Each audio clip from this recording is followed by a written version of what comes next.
Guys, welcome to Under the Air Sports. I'm Eric Hobbs, here to talk about the Blues coaching change that surprised a lot of people, honestly, with Jim Montgomery taking over for Drew Bannister.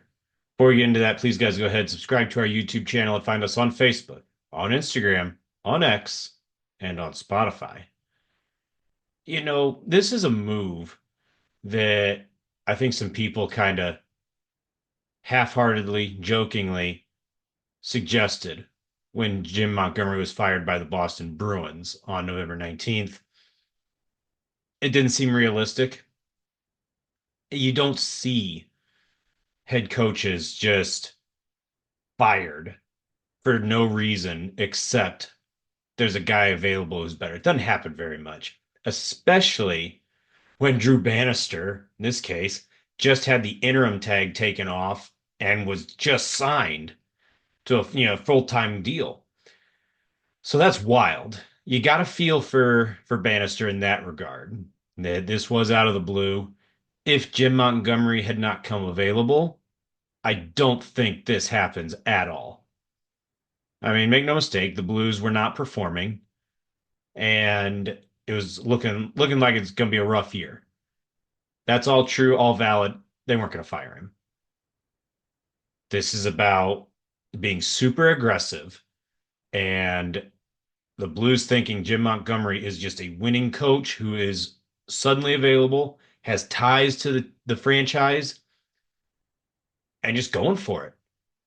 If you're unfamiliar, Montgomery began his career with the Blues back in the early 90s as a player and then was an assistant for Craig Berube from 2020 to 2022.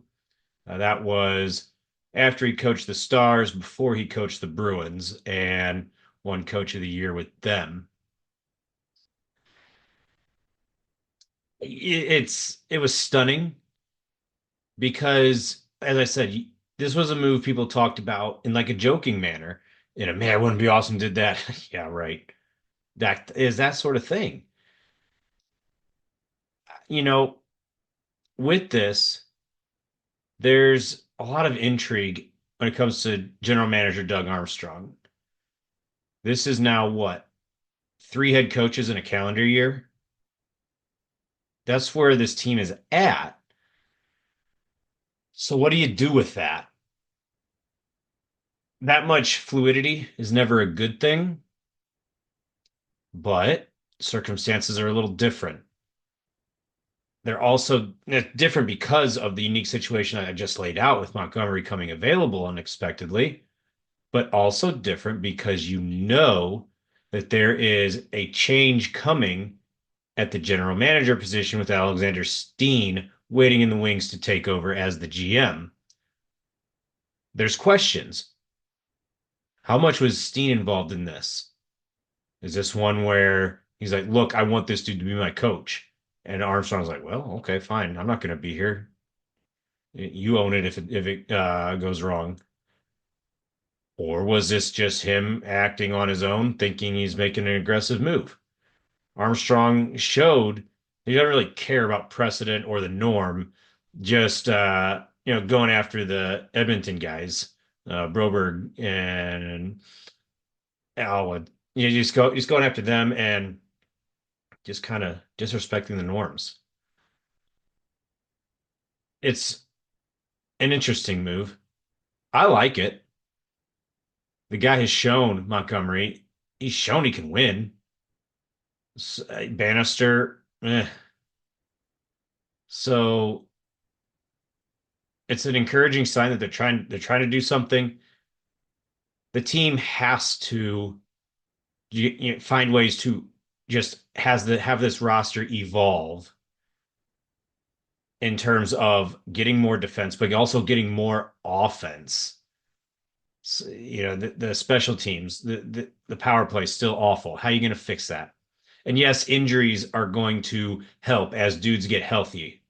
That will help having kind of your A lineup, which the Blues have not had for most of this season. That'll help. Let's make no mistake.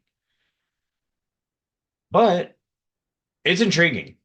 The early returns Monday night's game against the Rangers, 5 goals, 40 plus shots. I know the one was open net, but come on. 5 goals, 40 plus shots. You take that any way you can get it. So one game does not a coaching tenure make, of course, but a good sign that the team responded. When was the last time the Blues had 40 shots? Off the top of my head, probably been a while. Maybe not even this year. I don't know. So we'll see. Maybe that's a spark that'll last one game. Maybe it's a spark that'll kind of propel them into a playoff hunt.